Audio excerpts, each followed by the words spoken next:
The Japanese foreign minister climbed the ladder onto the deck of the American battleship on a wooden leg, and every man watching knew he was walking toward the most humiliating moment of his nation's history. It was the 2nd of September, 1945. Around him, the battleship bristled with American power. Above him, on every gun turret and railing, hundreds of American sailors were packed shoulder to shoulder, staring down at him in absolute silence. He had come to sign away his country's sovereignty. He expected to be broken in front of the world. And the 11 Japanese delegates who stood there in the morning air, some in top hats and formal coats, some in military uniform, standing rigid and unbowed, were about to discover that the American general facing them had spent weeks planning this ceremony with an obsession bordering on the fanatical. Every detail had been chosen deliberately. Where they would stand, what flags would fly, who would be watching, what would be said. They assumed all of it had been designed to humiliate them. They were wrong. And the reason they were wrong would reshape the next 80 years of history. This is not the story of how the Second World War ended. Everyone knows how it ended. This is the story of what the United States chose to do in the 23 minutes after it won, and why that choice, made on a steel deck in Tokyo Bay, turned out to matter more than almost any battle in the entire war. Here is the question that should stop you. America had every reason on earth to grind Japan's face into that deck. Pearl Harbor, the death marches, the prison camps. 4 years of a war so savage it had no parallel in American memory. Every instinct, every ounce of righteous fury pointed toward humiliation. So why did the American general in charge do the exact opposite? And what did he understand that almost no one else did?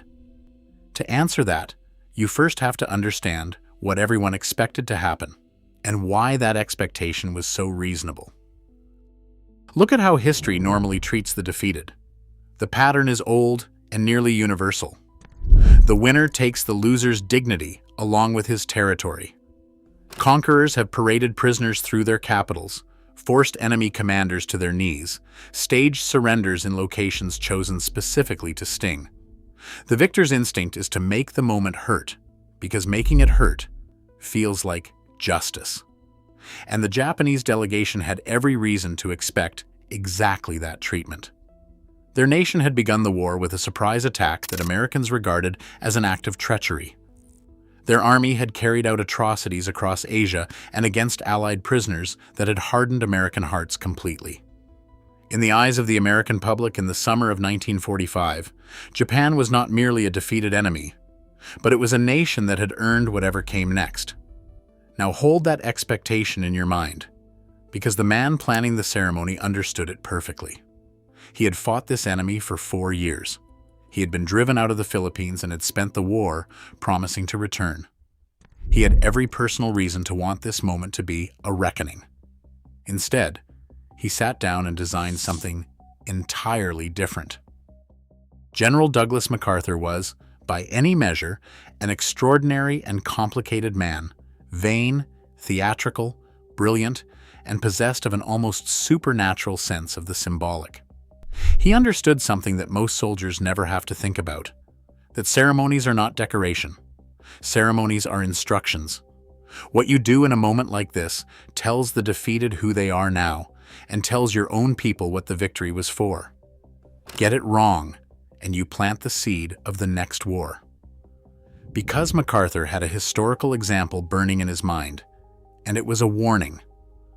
Look back to 1918 and the end of the First World War. Germany was defeated, and the peace that followed was designed to punish. The treaty stripped territory, imposed crushing reparations, and, crucially, forced Germany to formally accept the guilt for the entire war. The humiliation was the point. And within a generation, a demagogue rose to power in Germany by feeding on exactly that humiliation, promising a wounded people that he would undo their disgrace. The punishment intended to prevent another war had helped guarantee one. Every senior American of MacArthur's generation had watched that happen. They had fought the First War, watched the vindictive peace, and then had to fight the whole thing again. Worse, 20 years later. And now, here they stood, holding the same choice in their hands, with a defeated nation kneeling in front of them. MacArthur had decided he was not going to make that mistake twice.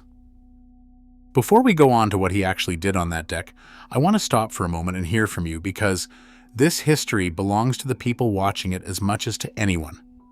Wherever you are in the world right now, drop a comment and tell me where you're watching this from. And if you served, or your father or your grandfather did, in the Pacific or anywhere else, tell me that too. And tell me the part of this history you're most passionate about. I read every one, and it means more than you know to see who's out there. Now, back to the deck of the Missouri, and the choices no one saw coming. Start with the location, because even that was a message. The ceremony took place aboard the USS Missouri, an American battleship anchored in Tokyo Bay, in the enemy's own home waters, in sight of their own coastline. That was deliberate, and it was not gentle. There was no pretending this was a negotiated peace between equals. The most powerful navy on Earth was parked in Japan's front yard, and the Japanese delegation had to come out to it. The message of American power was total and unmissable. Now, look at what was hanging on the bulkhead behind the signing table, because this is where MacArthur's sense of history got genuinely theatrical. Displayed on the ship was an American flag from 1853, not a replica. The actual flag that had flown from the ship of Commodore Matthew Perry, when Perry sailed his squadron into Tokyo Bay nearly a century earlier and forced an isolated Japan to open itself to the outside world. MacArthur had it brought all the way from a naval museum in Annapolis for this one occasion. Think about what that says. The Americans had come to Tokyo Bay to open Japan in 1853. Now they had come back to Tokyo Bay to close the circle. 92 years of history, folded into one piece of cloth hanging on a wall. And overhead, at the ceremony's end, the sky filled with hundreds of American aircraft, wave after wave of carrier planes and bombers roaring low over the bay in a display of raw industrial might. There was nothing subtle about it either. Japan was being shown, in the plainest possible terms, exactly what it had been fighting. So this was not softness. Let us be completely clear about that, because it is the part people get wrong.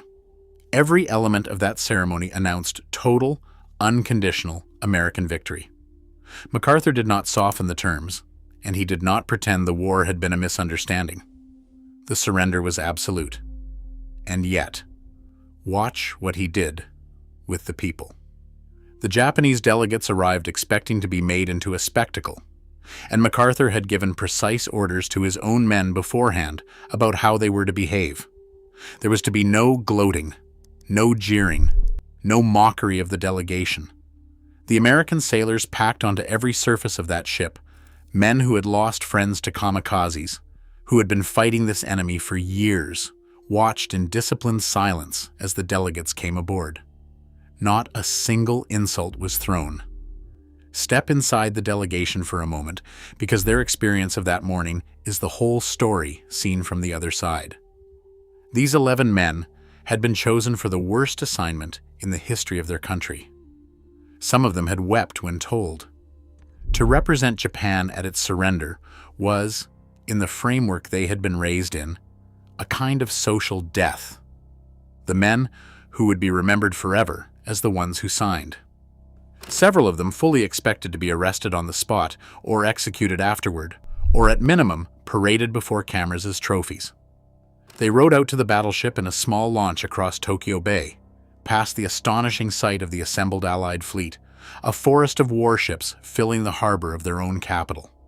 One of them later described the ride as the longest journey of his life.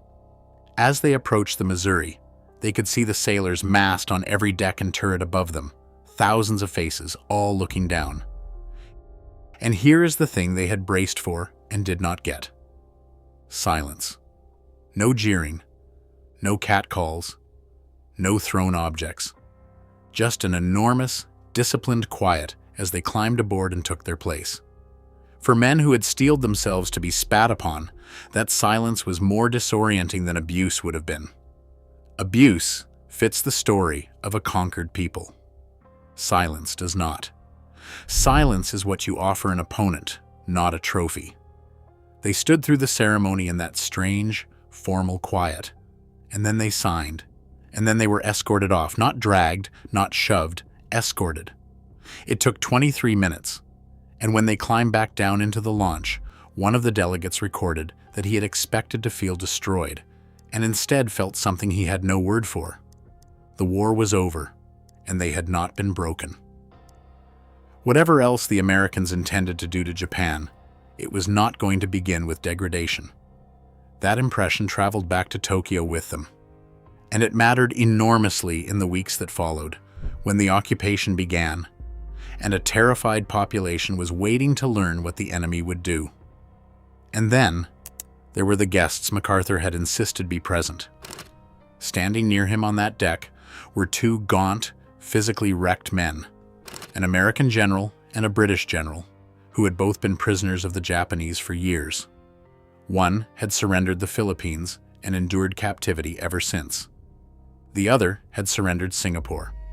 MacArthur had them flown in specially, thin and unwell as they were, so that the men who had suffered the deepest humiliations of the war would be standing beside him at the moment it was reversed. That is the balance he was striking. The dignity of the defeated would be preserved, and the dignity of the men Japan had broken would be restored. Both at once, in the same 23 minutes. Now zoom in on the moment everyone remembers, because it is the emotional center of the whole thing. MacArthur stepped to the microphone.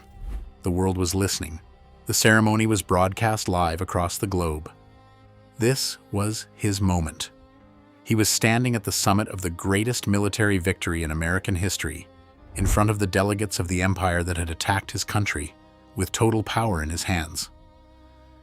And what he said was not a boast. It was not a condemnation. He spoke about the past being buried, about the hope that a better world would emerge from the blood and carnage, about the fervent hope of all mankind for freedom, tolerance, and justice. He framed the moment not as a triumph over an enemy, but as an opportunity for humanity. Sit with how strange that was. He could have listed Japan's crimes. He could have named Pearl Harbor. He could have made the Japanese delegation stand there while he cataloged every atrocity, and no one in the world would have blamed him for it. Instead, he chose to speak about the future. And then came the detail that stunned observers most. As the delegates prepared to sign, MacArthur watched the Japanese foreign minister, the man on the wooden leg, struggle. The man was disabled, exhausted, and clearly overwhelmed, and he fumbled for a moment, unsure where he was meant to place his signature. It was the kind of small, awkward failure that a hostile audience feasts on. And an American officer quietly stepped in and indicated the right line, so that the moment passed without embarrassment. No one had to do that. In a ceremony designed to humiliate, that stumble would have been left to happen, and photographers would have caught it, and it would have been printed in newspapers for a century. Instead, someone helped him find the line. That is a very small thing. It is also the entire policy of the American occupation, in miniature. And to understand how remarkable that restraint was, you have to remember what the Americans knew by then. By September of 1945, the full picture of what had happened to Allied prisoners in Japanese hands was emerging, and it was appalling. Men who had surrendered had been starved, beaten, worked to death on railways and in mines, and executed. The death rates among Allied prisoners of the Japanese were catastrophically higher than among prisoners held by Germany. American soldiers liberating those camps found survivors who weighed almost nothing, men who had lived for years in conditions designed to break them. Two of those men, the general who had held out in the Philippines and the one who had surrendered Singapore, were standing on the Missouri's deck as MacArthur spoke. They were the living evidence of exactly what Japan had done, and MacArthur had put them there on purpose, in the front rank, for the whole world to see. He had every reason, standing next to those two ruined men to make the Japanese delegation pay for it in that moment. He knew what had been done. He had been fighting to get back to those prisoners for 4 years. And he still chose to speak about faith and understanding rather than blood and slaughter. That is not weakness, and it should never be mistaken for it. It is the hardest form of strength there is. Having the power to humiliate, having every justification to humiliate, and choosing not to, because you have decided that what happens in the next 50 years matters more than what feels satisfying in the next 5 minutes. And then, 3 weeks later, came the photograph that finished the job. On the 27th of September, Emperor Hirohito, a figure regarded by many Japanese as divine, a man most of his own people had never heard speak, did something unprecedented. He went, in person, to call on MacArthur at the American embassy. It was the emperor who came to the general, not the reverse, and no one missed the significance of that. What happened inside was, by MacArthur's account, remarkably human. He had expected the emperor to plead for himself, to beg for his own life, as so many defeated leaders had done. Instead, Hirohito reportedly offered to accept sole responsibility for everything Japan had done in the war, every decision, every act, and asked that his people be spared. Whatever one makes of the emperor's actual wartime role, and historians argue about it fiercely, MacArthur came away describing the moment as one of profound dignity. And then a photographer was called in, and the picture that was taken went out across Japan. It shows the two men standing side by side. The emperor, tiny, formal, rigid in a morning coat, staring straight ahead, and MacArthur beside him, towering over him, hands on his hips, in an open-necked khaki shirt with no tie, no medals, no jacket. Utterly relaxed, utterly casual. For the Japanese public, that image was a detonation. It said, without a word of text, that the god emperor now stood beside a mortal man who did not even feel the need to dress up for him. Some officials were so horrified they tried to suppress the photograph. MacArthur ordered it published anyway. It was, in its way, as decisive as any battle. A single frame that rearranged an entire nation's understanding of where power now lay. But look closely at that photograph, because the detail that matters most is what is absent from it. The emperor is not kneeling. He is not in chains. He is not being displayed as a captive. He is standing, upright, beside the American, diminished, unmistakably, but not degraded. That is the whole American approach in a single image. Total power, exercised without cruelty. Now go up a level, because the ceremony was only the opening statement. What followed was the real test, and it is one of the most remarkable things any victorious nation has ever done. Japan, in September of 1945, was a ruin. Its cities had been burned out by firebombing. 2 of them had been destroyed by atomic weapons. Its industry was shattered, its shipping sunk, its people starving. Millions were homeless. The nation that had ruled an empire across the Pacific was now utterly at the mercy of the men who had beaten it. And the Japanese people, who had been told for years that the Americans were devils who would rape, enslave, and slaughter them, waited in terror to find out what occupation would mean. What arrived instead was food. The American occupation, with MacArthur at its head, moved quickly to prevent mass starvation, bringing in enormous quantities of food and supplies to feed a defeated enemy population. American soldiers who had been fighting the Japanese army weeks earlier were now handing out rations to Japanese children. The devils, it turned out, had come with grain. And then came the deeper work. Rather than dismantling Japan and leaving it broken, the occupation set about rebuilding it as a democracy. A new constitution was drafted. Women received the vote for the first time in Japanese history. Labor unions were legalized. Land reform broke up the old feudal holdings and gave farmland to the people who worked it. The educational system was overhauled. The military was dissolved, and the state was reconstructed on a foundation of civil rights and elected government.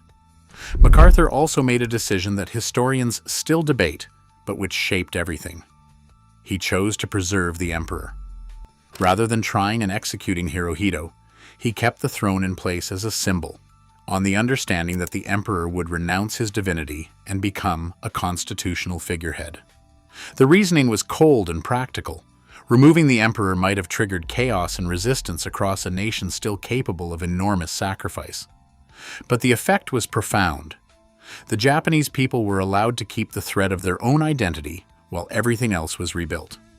Bring it down, now, to a single ordinary moment, because this is where the policy became real for millions of people. Picture a Japanese woman in a bombed-out Tokyo neighborhood in the autumn of 1945. Her city is ash.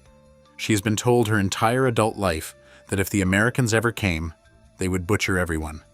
She has hidden her children. And then, an American truck rolls down her street, and the soldiers on it are handing out food. One of them tosses a chocolate bar to a child. Not as a trick, not as a prelude to anything, just because he has it and the child is hungry. Multiply that by 1 million small encounters across 4 years of occupation, and you begin to understand what actually happened in Japan. The propaganda did not survive contact with the reality. It could not. The devils kept behaving like something other than devils, day after day, until the story collapsed under the weight of ordinary decency. Now, honesty demands a serious caveat here, because a story this flattering needs to be told with its rough edges intact. The occupation was not a fairy tale. It was a military occupation, with censorship of the press, real limits on Japanese sovereignty, and an American general wielding near absolute authority over a foreign nation. There were crimes committed by occupying troops, and they were not always properly punished. The war crimes trials that followed were seen by many, then and now, as containing an element of victor's justice, and the decision to shield the emperor from prosecution, while lower-ranking men were hanged, remains genuinely controversial. And the whole enterprise had a hard strategic motive underneath the idealism. As the Cold War took shape, a rebuilt, democratic, prosperous Japan became an essential American ally in Asia. The generosity was real, and it was also useful. But that is exactly what makes it worth studying, rather than merely admiring. The Americans did not choose restraint because they were saints. They chose it because MacArthur and the men around him had looked hard at 1918 and understood with cold clarity that humiliation is not a strategy. It is a delay. Punish a nation, and you plant a grievance that will grow into the next war. Rebuild it, and you may create something else entirely. And here is where the whole story pays off in a way that almost nothing else in modern history can match. Look at what happened next. Within a decade, Japan was rebuilding at extraordinary speed. Within 2, it was one of the great economic powers of the world. And the 2 nations that had fought the most savage war in the Pacific, that had bled each other on Guadalcanal, Iwo Jima, and Okinawa, that had firebombed and torpedoed and hated each other with a completeness that is hard to imagine now, became close allies, not neutral parties. Allies bound by treaty, trade, and a genuine friendship between 2 populations who, in 1945, had every reason to loathe each other forever. That transformation was not inevitable. Nothing about it was guaranteed. It was chosen on a battleship deck in Tokyo Bay, and then executed over the years that followed. Come back one last time to that Japanese foreign minister, climbing onto the deck of the Missouri on his wooden leg, certain he was walking into the humiliation of his life. He signed the document.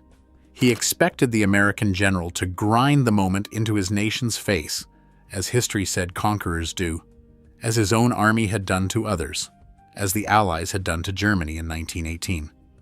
And the American general talked about the future and had someone quietly show him where to sign. There is a phrase MacArthur used to describe what he wanted from that ceremony: the idea that the world should emerge from the moment founded upon faith and understanding rather than blood and slaughter. It sounded, on the day, like the kind of grand rhetoric a theatrical general produces for the newsreels. 80 years later, with Japan and the United States among the closest allies on Earth, it reads instead like the most successful strategic decision of the entire war. In the end, America won the Pacific War twice.